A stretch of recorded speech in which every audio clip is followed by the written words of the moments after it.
Hey, just a reminder before we get into the video, I have a fan comic, a He-Man Masters of the Universe fan comic. I've got 6 volumes, 6 graphic novels. These are 1, 2, and 3.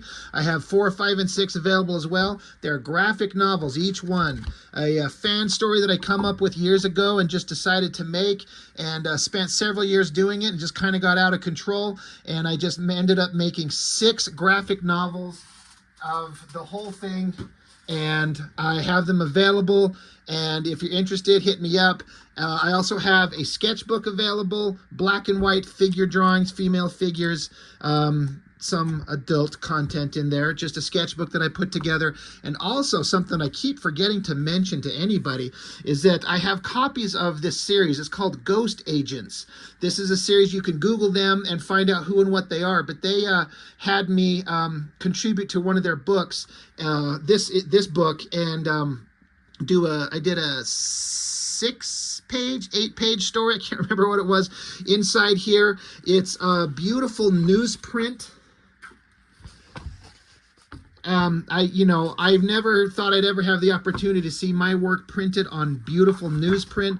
So there's this short story that I drew, written by our writer Rocco Jerome. This is in here along with several other short stories. It's some pretty incredible stuff, and I have about 5 or 6 copies of these left. I was given a pile of these to be able to sell to people. There's also a backup story of the Metropolis series, if you remember from the movies. Some really incredible artwork in this thing by a lot of other talented people doing a lot of fantastic stuff. These are pretty shockingly interesting, and I have to say that this art reprinted on newsprint looks fabulous, and I was lucky enough to have the opportunity to be part of it. So I still have a few copies of this thing left.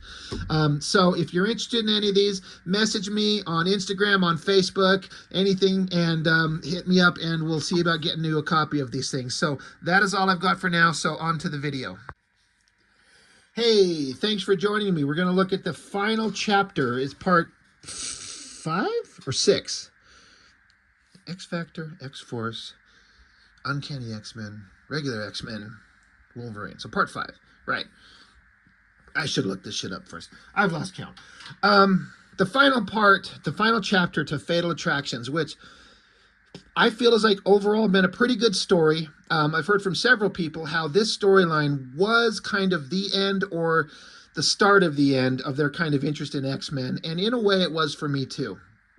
In this issue, kind of briefly, I think the story is really well told, but they introduce something in this that can never be undone, and I think is the single stupidest thing to ever happen to the character of Wolverine.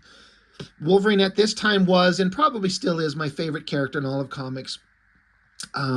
They have really butchered the character and added so much insanity with his backstory. They just can't seem to stop mining the backstory and history of him and all these things he's connected to. And he used to have such a simple origin, but they'd come up with something in this that, in the context of the story, is pretty dramatic, but the implications that go into the future to this day, I can't stand it. You probably can guess what it is right away, but we'll get to it as when you get into the story. But this is picking up right after the X-Men had just faced off against Magneto. Magneto finally crossed the line, and the X-Men had to go on almost a suicide run to stop him. And Professor X did the unthinkable for him. He didn't kill Magneto, but he basically wiped his mind and put him down, in theory, theoretically, for story purposes, forever. Magneto will never be a threat again. Now, if you know comics, then yeah, that is not the case. Of course it's not the case. But, you know, for the story, that's the implication at the time.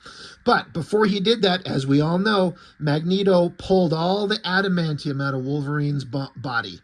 Magneto, the master of magnetism, can manipulate metal. It is an interesting kind of thought. There's an argument to be made that, yes, Magneto can control metal, but adamantium is supposed to be unbreakable.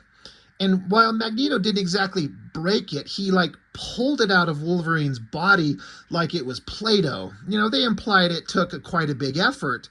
I just kind of think there's an argument to be made that probably shouldn't be possible with the properties of adamantium as it stands. Once it's, they smelt it and it's hot and they form it. Once it takes shape, it's indestructible. It's unbreakable. So I don't think Magneto should have been able to put it, should have been able to pull it out of Wolverine's body. But that was something I think I read in an interview somewhere, that the creatives of Marvel were getting together, kind of trying to break the next big story. And I think, somebody can correct me on this if I remember right, that Peter David said as a joke, why don't we just have Magneto rip the metal out of Wolverine's bones finally? And he said it as a joke, but everyone kind of stopped and looked at him and went, maybe that is the story. And he's like, wait, I'm just kidding. They're like, no, maybe that's a thing. Again, if I have that incorrect, please, correct me in the comments, but I'm pretty sure it's something like that. So that happened in the last issue of X-Men 25. Magneto pulled the metal out of Wolverine's body, and no one would survive that. But Wolverine himself, he's a fighter. So they're on a jet on their way back to home. And so they're all grouped together. The jet's not in great shape. Everyone's kind of okay, but Wolverine, he's barely alive. He's holding it together, but they're like, Jean Grey's trying to hold Wolverine's mental faculties together and trying to help keep his body in one piece, because his healing factor has been taxed beyond its limits. It can't heal this kind of damage, is the implication.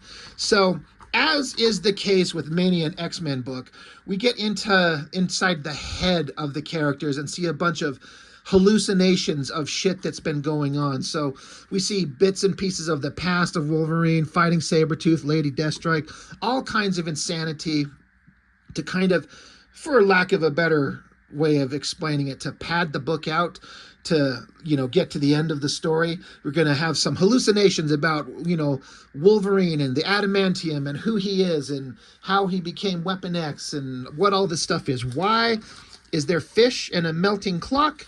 Hard to say. But here's kind of a great image. Now this art is by Adam Kubert. So Larry Hama writer, Andy Kubert penciler, Mark Farmer, Dan Green, and Mark Pennington on inks. So, kind of giving a quick recap, big awesome shot of Magneto's face and just this image of all the metal just being ripped out of his body. And it says Magneto forced extraction of Wolverine's adamantium from his body. There's a lot of text and dialogue going on back and forth where they're trying to sound really super smart with the writing, but it's kind of fine. But basically, it's pulled it out of him. Wolverine's going to die. So, of course, Jean Grey and Professor X keep going inside his head. We keep getting these crazy shots of them like psychic projections of themselves inside Wolverine's mind. And they can't tell what they're standing on. There's this hill with some spiny little things, and there's bubbles and tubes. But then as we pull back, we see that, again, in this hallucination that they're experiencing, here's Wolverine's body inside the tank of Weapon X, and then there's the little psychic projections of themselves. It's the Genesis tank at the Weapon X project. So they're looking at, the past of Wolverine. This is a pretty awesome shot. The angle on the body, the up angle on the face, his arm coming forward, and his hands right here. You can see these tubes coming down and injecting under his skin, the little outlets kind of under the skin to kind of imply this is where they're going to inject the metal to make the claws or something to that effect. So it honestly just kind of, goes back and forth from being inside their head in a way that's kind of padding it out a little bit. Gets a little bit annoying. But we go back to the X-Jet. I love the composition of this. Bishop is at the controls with Quicksilver. The jet is having atmospheric reentry. It's the jet is barely being held together, so it's a rocky ride. Everyone's being rocked around. The bed that Wolverine is strapped into actually breaks loose and flies up and bangs up against the wall, and it wakes Wolverine up. He starts screaming, and so Professor X is like, look, I've got some medicine. I got painkillers, a super morphine I can inject into him so he won't feel anything. And Wolverine, now that he's awake, he says, no painkillers. It hurts because my body is fixing itself. I can take it. I don't want to be numb. I'm going to be numb forever after I buy the farm. So he's like, look, I don't want to be numbed up if I'm going to die. Like I can survive this, but if I don't, I just let me be. And so they show this kind of scene where Wolverine's body is like healing itself, but then the wounds just reopen. They're just like his healing factor just can't tackle this. It can't handle it. It's too much. Once again, we keep zipping back and forth between the Wolverine story and then the jet coming in for crash. I like this overhead shot with, this is the nose of the jet and the heat of re-entry, and you can see Bishop and Quicksilver at the controls. I really dig the heavy shadows on that shot there. That looks great. Awesome shot of the jet arcing over as it's coming in. There's a father and a son, you know, in their neighborhood. And they're looking at like, oh, it's a shooting star. Make a wish, son. But it's the X-jet coming in for a crash.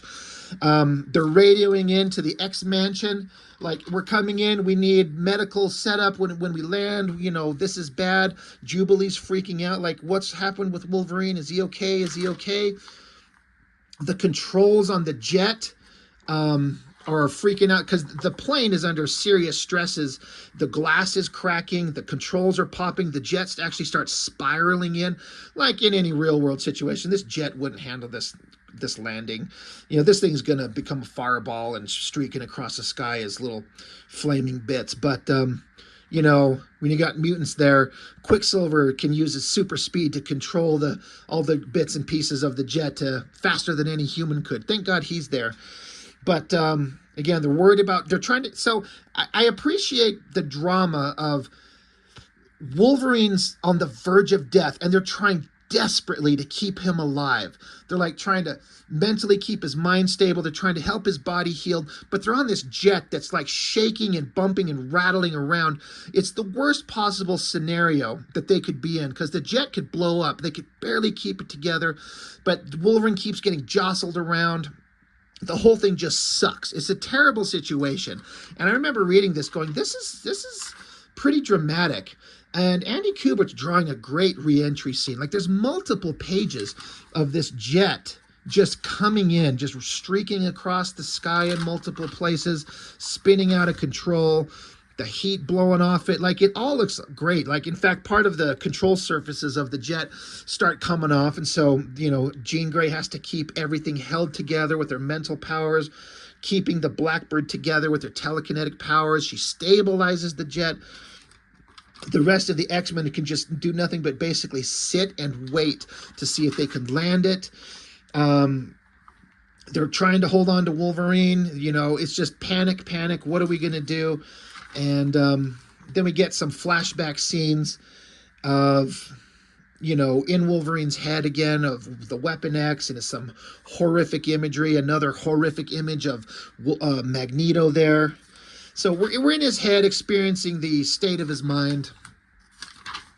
And this goddamn Spirits of Vengeance crossover, which is a huge ad that takes up all these pages in the middle of the book. I read a couple of those. I was never really a big fan of them.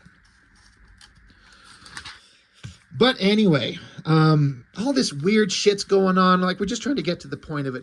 The jet's kind of coming in. There's lightning bolts striking everything. The controls are blown up even more now. Bishop is screaming, Gambit, I need your help. Get on the controls. Pull back on the stick. But while they did that, it's showing here, and the text says that basically the main door, the hatch, blew open. The door blew open while they're way up in the sky. The cabin's going to depressurize. Anything that isn't strapped down. Turn the page, Rob. Old dry pages.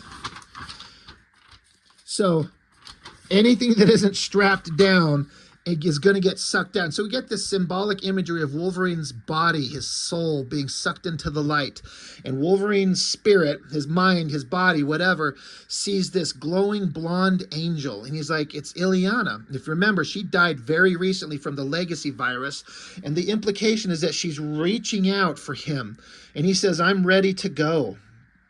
Like, she's coming from the afterlife, heaven, whatever. She's an angel, and she's reaching. She's like, she doesn't speak, but if it's your time, Logan, it's okay. You can come. And he says he wants to go, but then he gets pulled away something kind of sucks him back, and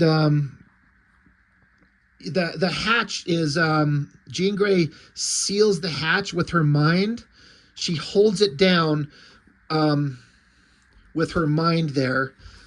Now I thought that it said, yeah, the main hatch did blow off, but I guess she sealed the hatch shut with her mental powers, and she's just gritting her teeth. She's like, I'm not going to let this thing. I'm not going to let this door burst open. She's going to hold it together. So it's a horrible strain on everybody. Like, this is just a terrible situation. Meanwhile, Professor X notices that Wolverine is going into cardiac arrest. Pulmonary stimulation is ineffective. Vital sign graphs are fading. Like, he's actually dying. Like, he's not keeping it together. Like, he probably could die. He probably should die. What could possibly keep Wolverine, his fighting spirit, to keep it? It's like your body might fail, but sometimes your mind, it has to keep fighting. I heard somebody say, I read somewhere, I heard something. It's been a long time, so I'd be curious if somebody can correct me on this, but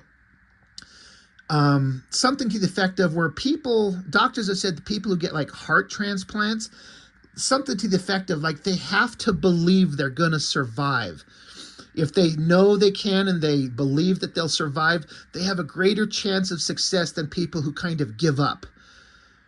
I've heard that. I wonder if that's actually true. I know that I've heard that, and it felt like I got it from a source that was actually like a credible source, saying that statistically speaking, people who want to live and fight through such a traumatic surgery of heart replacement, like replacing your heart, if you want to survive, you actually have a better chance than people who just kind of give up. So what would make Wolverine fight past death to live another day? The door blows off the jet. The jet gets struck by lightning. It blows the door off. Jean Grey's holding onto something. She says, it slipped. I lost it, and there's nothing else to replace the hatch. So the depressurization sucks her out the door. She's going to fly out. And Bishop's saying, I can't control the vehicle myself. Like, Gambit wants to go help, but he can't go. They have to stay at the controls. What are they going to do? The winds are blowing. Everyone's holding on. It says, watch out, Jean. Gambit and Rogue are being sucked out towards the hatch. And Jean Grey's holding on. She's like, I'm not going to let it happen. Get back to the controls. I'm using all my psi strength to push us back up there. Get the Blackbird back under control. So she's pushing Gambit and Rogue back up to the controls, and she's just hanging on by her hands outside the fucking jet. They're probably screeching across the sky at several hundred miles an hour at least. That's a good shot of her hanging out the damn window or the door, and she loses her grip. Now, in a way, you could make the argument that Jean Grey, they're so high up that once she kind of tumbles away from the jet and, she'll hit terminal velocity, you'll only fall so fast. So she could gather her thoughts, and she could just use her mental abilities to grab herself and lower herself back to the ground. This is not a death sentence to Jean Grey. But we have to have her ass hanging out the door and lose her grip. And how does she get saved? Well, we jump over to the presumably afterlife and Wolverine's thoughts. He says, Jean, someone's calling for you, Jean. Is that me? Am I calling you, Jean? I need your help. Can you hear me? Give me your hand, Jean. Bring me back. So basically, the implication is, metaphorically speaking or realistically, he fights his way back from the doorway of heaven itself to grab her ass outside of the window of the jet to save her life. Like, he was in cardiac arrest, he was dying, but he will not let Jean Grey fall to her death. And so that's enough to get him his rage, his soul, his spirit, his heart and soul, everything that is Wolverine, gets his nearly dead ass up and grabs onto her and saves her from falling out the jet. And she says, the professor said you were basically like dead. He's like, I couldn't let it happen to you again, darling. She says, Logan, but your life graphs had bottomed out on the med unit scanners and you came back for me? And he says, you got it the other way around, Jean. It was you who reached out and took my hand. So I think that's the implication of this hand reaching her. He left Ileana behind, and there's this other hand that he was reaching towards. They're also doing this weird thing. I guess I should point out that I didn't pay attention to often, and somebody else pointed it out to me a long time ago, and I kind of forgot. But they're kind of portraying Wolverine's body in the afterlife as like rubbery, like no bones, like he's, now that the metal's gone, like he's rubbery. He doesn't have the rigid strength of his former self. So like the hands are like almost like putty flapping in the wind. It's just an interesting thing that they did. But yeah, Wolverine fought his ass back from the afterlife to save Jean Grey from dying. And that's, it's both kind of cheesy and it's kind of heartwarming. Like, I get it. If anybody had anybody in your life that you love more than anything, it doesn't have to be like a man loving a woman. It could be a father and his children. And if you see danger coming towards them and all you have to do is step in front of it to save them, and you would do that without a moment's hesitation, that kind of like selfless kind of, motivation to save someone else at the risk of your own life. Like, I like it. It kind of touches a weird little soft spot in my heart. In this cheesy story, I appreciate that Wolverine jumped up to save her ass. And so the jet is kind of now slowed down, flying across the sky. And so it says time heals all wounds. Yeah, some better than others. So the X-Men now some time has passed. They haven't said. It could be weeks, days, weeks, months have passed. And Wolverine's up on his feet. And, Moira McTaggart is saying, as your doctor, she says, I canna abide it. With your healing factor so weakened and your bones leached of their adamantium, there's no telling what horrible and permanent injury that can get inflicted upon you in the danger room. It's only been, it says 2 weeks. You've got to give yourself time. And he's like, I appreciate your concern, but I need to prove that I still deserve a place on this team. Jean Grey says, you always will have a place with the X-Men. You know that. And he's like, only if I can pull my weight. So he's like, hey, Professor X, do I get a shot? Am I a contender? He's like, all right, let's see how you do against these battle droids. So now, everything up to this I've enjoyed. Everything here forward, there's a couple of things that just don't make sense. And it doesn't make sense from a character perspective. And then what the writers have done kind of pisses me off. And we're getting to it. But he's like, all right, we're going to set you up against to fight some, holographic interactive battle droids. Fight these things. And Wolverine's like, only 2 of these things? Come on. Wolverine's like, I've been able to take out these things really easily before. But they jump down and smash into him. And the team is watching. And they're like, dude, look. There's a look on his face. It's almost like he was scared. And we're like, we got to stop this. And Professor X says, no, Logan has to know this about himself. He has to experience it. So he's saying Wolverine's too stubborn-headed, too thick-headed to listen to us. It has to happen to him, and he has to come to the realization on his own. And so he's getting his ass beat by these things that he said he used to be able to take out super easily. They punch him in the face. They send him flying across the room. Cyclops like, that's enough. Get him out of there. Hasn't he suffered enough? And so Professor X is like, Logan, it's up to you. Should I terminate the exercise? So now here's a part that I don't understand. This doesn't make any fucking sense to me at all. And maybe somebody can explain it to me in a way that I'm missing, and maybe I'll understand. Wolverine's like, I'm just getting warmed up. These piles of scrap metal and circuit boards ain't got nothing on the old knucklehead. And so Jubilee's like, no, turn it off. And Wolverine says, don't listen to her, Charlie. I may be down, but I ain't out, and I'm still the best at what I do. So he holds his fist up in front of his face as if he's going to pop his claws. Why the fuck would Wolverine hold his fist up to pop his claws? His metal has been leached out of his body. And as I understand it in the story, what we find out on the next page, the dumbest thing they've ever done to Wolverine, he doesn't even know, right? He doesn't know anything. His metal's been pulled out of him. So I'm like, well, what is he going to go in there and do? Yeah, Wolverine, his mutation is rapid healing, enhanced senses, probably strength and agility, things like that. But he can't go in here and just fight with nothing. When he had his unbreakable bones and claws that can cut through anything, sure. So one, what the fuck did Wolverine think he's gonna do? Go and fight with his bare fucking hands? I don't get it. That's one. Two, why is he holding up his hands as if he's gonna pop his claws? He knows he doesn't have them. The metal's gone, and he doesn't know, right, that he has bone claws. Unless I'm misunderstanding, and the implication is that he did know, he just hasn't done it forever. But when I read this the first time, and I still hold true to this now, unless you can tell me something that I'm missing, he didn't know he had bone claws because we didn't know. This is the new element that they added to the character, and I fucking hate it.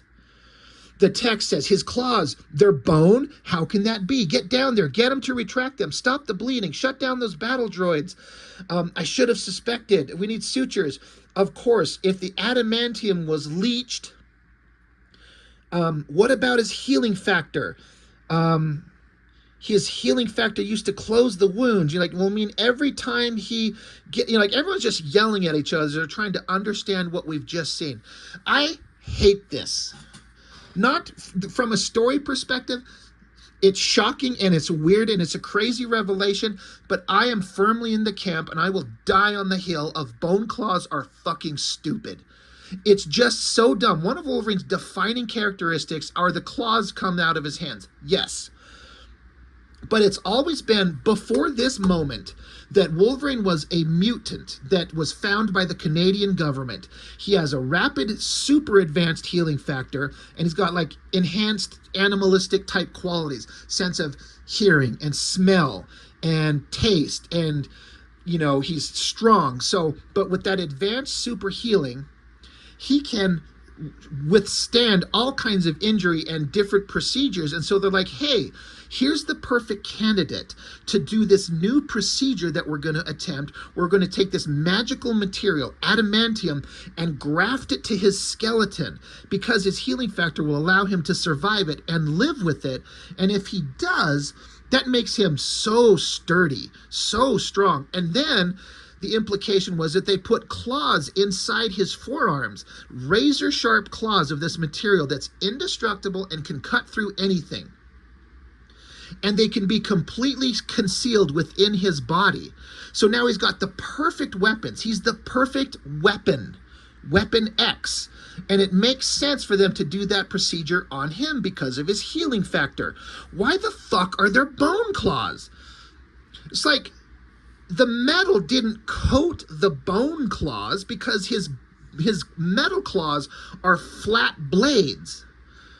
These bone claws are big, round, chunky, bony looking things. So he always had bone claws, but they were always retracted inside his body underneath the metal claws and the little ports underneath his skin. There's tubes underneath his skin that house the claws. So that was always part of the Weapon X program. They put the tubes, it's like a weapon system they designed inside his body, and however magical, procedure to have him at mental command, they, expand out and retract in.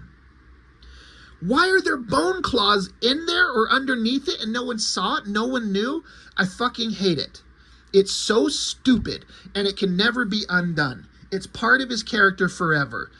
And there's only one other thing that I can think of that's the stupidest thing that's ever happened to Wolverine. And it's when he kind of lost his nose and wore that like bandana over his face and he was running around like an ape. It was so dumb. That was the dumbest thing, but this is this just fucks up an element of his character that just doesn't make sense. They're like, well, if the metal got pulled out of his body, he doesn't have his metal claws anymore, and that's a defining characteristic. So he has to have bone claws. I hate it. I hate it. I hate it. I know I've gone on way too much about it. I'm sorry if you haven't shut this video off. I appreciate it, but I wouldn't blame you if you did. But I fucking hate bone claws. It doesn't make any sense, and it didn't ruin the character, but it added an element to him that did not need to be there. Just have him go without the claws. Who is Wolverine without his claws? And then bone claws, the people he fights, they just bust them off him all the time, which happens. It's so stupid. So we get another time jump, and this is kind of an awesome shot. I wonder if this was described in the script by the writer, Larry Hama, where it's the reflection of the water. And so Jubilee's with Wolverine. She says, you have to relax and let your body heal. She's like, I was told to keep an eye on you. Make sure you don't get overwrought. And so she's kind of grumpy, and Wolverine's like, what's bugging you? She's like, nothing. Don't want to dump anything heavy on you when you're supposed to be recuperating, so it's nothing. Forget about it. He's like, all right, suit yourself. So I like that Wolverine's he's finally chilling the fuck out. He's in jeans and cowboy boots and a wife beater t-shirt and his cowboy hat. He's just relaxing up against a tree. He's finally relaxing. He's chilling out. And so, they have some conversation back and forth. She kind of demonstrates that she can control her powers with greater efficiency now.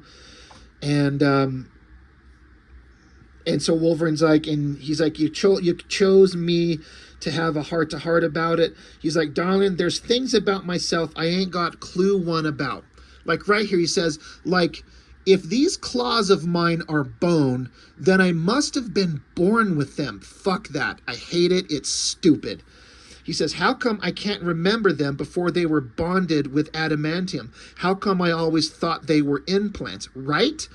They were supposed to be implants. And he says they were bonded with adamantium. Like, these fucking thick things, like, these don't have a razor's edge. They're just long things with points on them. So you can't slash with them. You can only stab with them.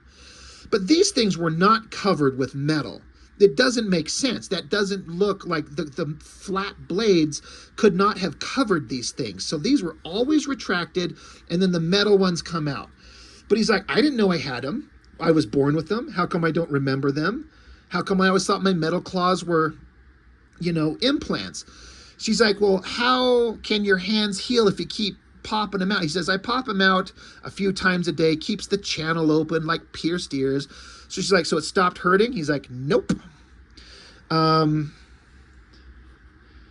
So yeah, he's just kind of coming to a realization here. He says, before I came to this place, I was like a walking in a red haze all the time. There was stuff rolling around inside of me. I don't know what it was or where it came from, but I was angry all the time, like some hungry, hurt animal stalking through the woods.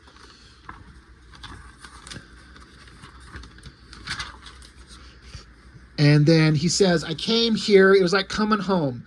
Home is where you don't have to explain yourself because everybody knows what you're all about. All of us motherless children wandering around through the storm, and all of a sudden there's a light in a window and somebody takes us in and closes the door against the wind. Old Charles Xavier. He tells her, you stick with the professor. He can help you deal with your powers. He can show you how to live with it, how to have meaning. That's what you need to do. You stick with Charlie and he'll set you straight. You got that right? And so she's like, well, what about you? You sound like you're not going to be around to help me out. And so he starts lighting up a smoke, and he can't even smoke a cigar because his healing factor can't handle it. He's like, it's time I stopped that anyway. So it ends with a couple of panels of Wolverine. Like there's a letter that he writes to Jubilee, and we see the scenes of him packing up his stuff, stopping in and seeing Jubilee, just kind of looking at her for a minute. If you know the history of Wolverine and Jubilee, you understand why he stops in there and just kind of takes a moment to say a silent goodbye, leaves a letter for her. He goes out, he sets up some coffee in cups and has letters for everybody. One to Professor X, one to Jean and Scott, and a bunch of others. He gets his bike, he walks it out to get away from the mansion silently, so he doesn't start it up and wake anybody up. He looks back at the mansion. There's a light on Jubilee. She's got his cowboy hat. He left that for her. Yeah, he left it there. She's up. She's got his hat on. She's got his letter, and she's waving goodbye to him. He waves goodbye to her, and he gets on his bike in these 3 panels. He gets up, and he kicks the motorcycle on and drives off into the night. And the letter, it was really well done. It was really well written, but he basically kind of, he says, this is just to say that I'm going away because it's the best thing that I can do. Without my adamantium laced skeleton and my healing factor not being what it used to be, I ain't hardly the best any longer. I'm just a liability to the rest of the team. I should retire my pinstripes before I get traded to the minors. I understand that you are going through a difficult time right now. I wish I could stay here for you, but it just cannot be. I'm not going to tell you that you have to be strong, because you are one of the strongest people I have ever met. You have the strength to go on being happy and have fun despite the bad things that happen to you, the horrors that you have seen. You don't have a callus on you, on your soul, like some folks who have had it only half as bad as you. So go on laughing, darling. Hold on to your wonder. He says, here I go getting preachy. You just stick to Professor X like glue. Do you hear me? He did all right by me, and he'll do good by you. Don't be sad for me, Jubilee. I'm starting a whole new phase of my life, a new adventure. So think of me sometimes and smile, because that is how I will always remember you. And remember that I will always miss you more than you ever know. Love, Logan. And he takes off, and he leaves the X-Men. So that ending of the story, I felt like it was really heartfelt, and it said all the right things, and Wolverine kind of accepting that he can't be on the team anymore. He's a liability, and he has to go out and figure out what he's going to do with himself. Now, I don't own the issues that follow this up. I think I was pissed off and I stopped collecting it. But one of my brothers, it was either my brother D or John, they kept collecting it. And so I would read those stories, but I don't have them. So I'd have to see if I can track them down maybe. I do seem to remember that the storylines that happened, as much as I hate the bone claws, the implications that kind of come up is that as some time had passed, Wolverine's body kept healing. And now that his healing factor wasn't constantly compensating for the metal in his body, Wolverine actually started feeling more energized and resourceful and kind of stronger than ever.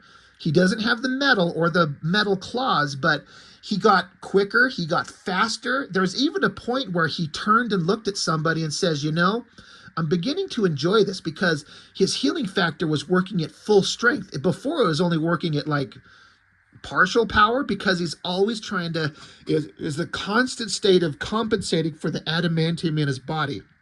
But now that it didn't have to do that, and he gave himself time, his body healed up, and he was quicker, faster, more aggressive, more agile than ever before.